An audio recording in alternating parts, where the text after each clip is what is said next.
دونوں طبقات کو جو دست و گریبان تھے ایک دوسرے کے خلاف ایک دوسرے پر تکفیری ڈرامے بازی کر رہے تھے، تو میں نے سمجھایا ہے کہ یہ ڈرامہ بازی بلا جواز ہے علمی بنیادوں پر. یہ بات میں نے کہی ہے. علمی بنیادوں پر تو دونوں ایک دوسرے سے احادیث اخذ کرتے ہیں. ہاں یہ بھی ہے. اور مجھے حیرت ہوئی کہ اہل تشیع کے جب مصادر کو دیکھا جاتا ہے تو ان میں کہیں بھی یہ نہیں لکھا جاتا کہ جو شیعہ کتب میں جو سنی راوی ہو وہ قابل قبول نہیں. ایسا نہیں ہے. ان کے ہاں راوی کی جو خصوصیات ہیں، اسلام، عدالت اور ضبط اور اتقان اور عقل اور اس کی ثقافت، علمی بصیرت، یہ معیارات ہیں کہ راوی جو ہے وہ مرضی تو نہیں کر رہا، مزاج رسول کے قریب جا کر اس نے فرمان رسول کو صحیح اخذ کیا ہے اور اس پر مکمل عمل بھی کیا ہے اور اسلام بھی رکھتا ہے. یہ معیار ہیں.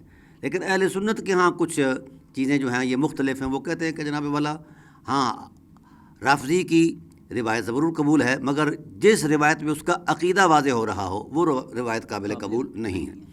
یہ دوہرا معیار ہے. اس کی کوئی دینی ریزن ہی نہیں ہے. شاید اسی عقیدے کی وجہ سے آپ کو بھی بہت سے لوگ رافضی کہہ رہے ہیں.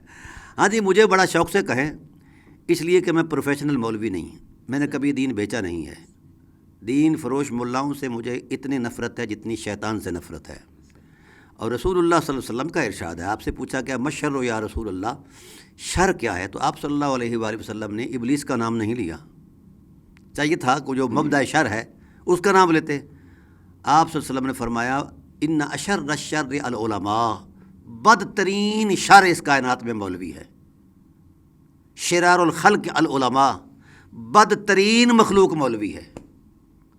اور پھر جب علم کی عظمت کا تصور دیا تو خیار الخلق بھی کہا، اور ان لوگوں کو کہا جن کے مزاج میں خیر ہے، امت کی وحدت کے جذبے ہیں اور امت کے ساتھ احترام کا رشتہ ہے اور اخلاص کی عظمت ہے، خواہ وہ کسی بھی حوالے سے ہو.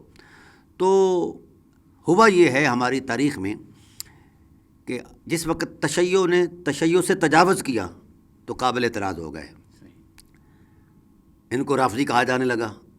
اور جب تسنن نے تسنن سے تجاوز کیا تو ان کو ناسبی یا خارجی کہا جانے لگا. تو جو شر پسند ہوتے ہیں ہر دور میں ہوتے ہیں.